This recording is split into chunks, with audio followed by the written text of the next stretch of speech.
Well, Liberal Democrats are the third biggest party in Parliament, and they're holding their party conference in Bournemouth this weekend.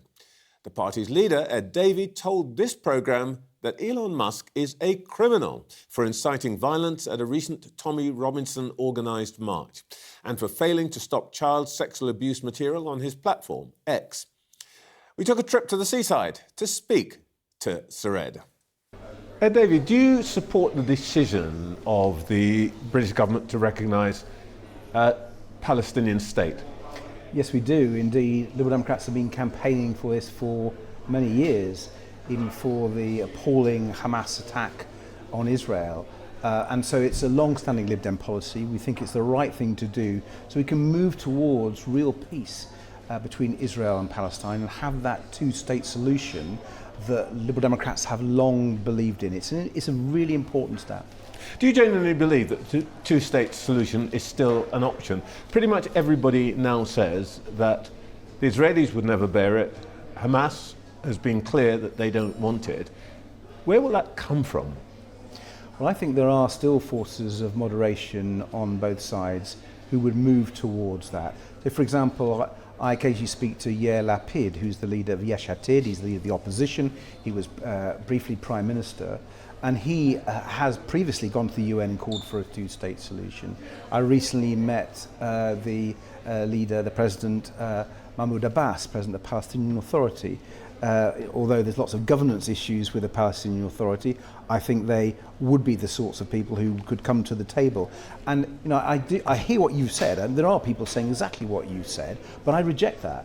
I think if you're going to have the security for Israel that it deserves and should have, and also the justice and the security that the Palestinians should have, I can't see a better solution than the two-state solution, difficult though that will be to achieve. You're calling for Elon Musk to be prosecuted under the Online Safety Act. Are you saying that Elon Musk is a criminal? Yes. Not just because of the awful things he's done in inciting violence, and for example he says a civil war in our country is inevitable, that our democratically elected government should be overthrown. They were bad enough. But on his platform there are examples of adverts pushing people on self-harm, on grooming, even selling videos showing paedophile acts, child sex abuse acts. And I think he should be held to account for them, him personally and his business. Ofcom now have the powers under the Online Safety Act. The question is, I know that's a new act and maybe we need to give them a little more time, but I personally think they need the encouragement and the support to take on powerful people, and we shouldn't just let powerful people get away with it. And so your message to the Home Secretary is if Elon Musk happened to land on British territory, arrest him. Yes. Well, Ofcom, obviously, they're in charge, they're the independent regulator. However... Well, you said he's a criminal, so... I'm not a member of the police or Ofcom, but I believe that standard has been met. I mean, it's quite shocking, isn't it, that on X platform they've got rid of some of their safety teams, their child safety teams, under Elon Musk watch. They used to have them there, they no longer, because he's cut back. And I think he's just interested in his bank account. I'm interested in the safety of our children. And it is quite wrong that his business puts on these adverts. It's disgusting, and I think everybody, I hope everybody watching this will agree with me and the Liberal Democrats that we should take really strong action against him. Let's talk about the political situation. Current polling suggests that you are the least unpopular party leader. Congratulations. There's another way of putting that, by the way, Chairman. But interestingly, the only party whose name occurs on your schedule is Reform. Is Reform the party that you're really afraid of? No, we want to show our case why people should vote Liberal Democrat in a really positive way. We will say that the government isn't delivering. We want to remind people how dreadful the Conservative was, and we want to warn people about the threat of the divisive politics of Nigel Farage. So, but the best way to do that, Trevor, is to show people what Liberal Democrats stand for. That's why at this conference in Bournemouth we'll be talking about our policies on NHS and care and social care, the only party in the opposition talking about that, our policies on helping people with the cost of living, halving people's energy bills over the next 10 years. These are the sorts of policies that are unique to us that I'm afraid someone like Nigel Farage would make worse. The top issue, of course, for most parties now is the question of migration. There are nearly 500 asylum seekers in the constituency where we're, or the authority, I should say, where we're sitting, which is controlled by your party. How quickly do you want those hotels emptied? Well, every council, whether it's run by Liberal Democrats or others, needs support of the Home Office, who've not been doing good enough job on this, in my view. What happened under the Conservatives is they allowed a big backlog of asylum applications to get going. They said they did it deliberately, and they should apologise for that.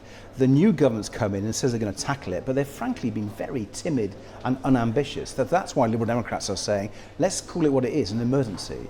Let's set up Nightingale processing centres, a bit like the Nightingale hospitals we had in the pandemic. Let's recruit 4,000 extra caseworkers, a tripling of the Home Office caseworkers, and get that backlog down. If you did that, and we think you could do it in under 6 months, this comes back to your question, under 6 months, we could close not just asylum hotels here, but across the whole country. So you think that we don't need to use military bases or anything like that, as both the government and Reform are talking about? Well, it shows they're not ambitious enough, doesn't it? Let's get rid of the asylum backlog straight away. And those people who don't have... Yeah, but everybody says that. Everybody has said that. I've shown you... But even if you got rid of some of them, you're still going to have to put them somewhere. My question is, how quickly do you want asylum hotels closed in the constituencies where you control? And secondly, what would you do if a military base was opened up for asylum seekers in a constituency, in a local authority controlled by Lib Dems? Would you cooperate in changing the planning regulations to make that possible? Well, let me come back to my answer, because I think it really deals with your questions you just asked.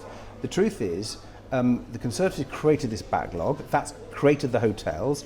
People like Robert Jenrick actually opened asylum hotels, and now protesting against them. They opened them up in the first place. And the key challenge is, how do you get them down? And what I put forward to you today... No, but you're telling me about what they did. I'm asking you what your guys would do now. And I'm telling you what we should do. No, I'm not. What would you do if confronted with the choice? I'm telling you exactly that. What we need is a state of emergency to get the asylum applications down to zero, the backlog down to zero, and then we can close the hotels. You'd refuse to vary the planning regulations to allow military bases to be used in authorities where controlled by Lib Dems? We would act responsibly in every case, but here's the point. As a national politician, even a national party, I think the people of our country, almost from any part of the political spectrum, want a party that's going to deal with practical ways of sorting out this big backlog and sorting out illegal immigration. I'm asking you about the practical question. You keep saying, you keep not answering what you would do. I think I've given you a very practical way forward. All right, look, you said in a newspaper interview published this weekend that you feel very Middle England, I'm quoting you, and that you represent Middle England of church and community. Does that mean that you identify with the 150,000 people who were on the streets of London last week marching, and I was there, so these were their demands: stop immigration, protect free speech, and revive Christianity? Church and community. Well, obviously there was 150,000, you were there. I don't know what they all stood for. I know Tommy Robinson and his followers are a political group that I completely disagree with. I think they are abhorrent, but that doesn't mean, as I think you reported at the time, that people who were in that march followed Tommy Robinson. What many people are protesting about, I think, and I heard some of them being interviewed, they're protesting about the problems in their local NHS. They're protesting about the cost of living and maybe free speech as well. But guess what? We're a party of free speech. We're a party that wants to tackle the cost of living problems. We've got a plan to reduce people's energy bills by half over 10 years on the NHS. We've led that debate. I'm afraid Reform would like to bring in American-style health insurance and make people pay for their health. We're the only party with a really well thought-through plan of reforming it, particularly by investing in care. So you would identify with the demands that were made by, and I was there, the Tommy Robinson group was a very tiny minority. Most of those people were there, bring down immigration, solve the backlog, as you've just been talking about, pro-free speech, you've just said you're in favour of, and Christian revival.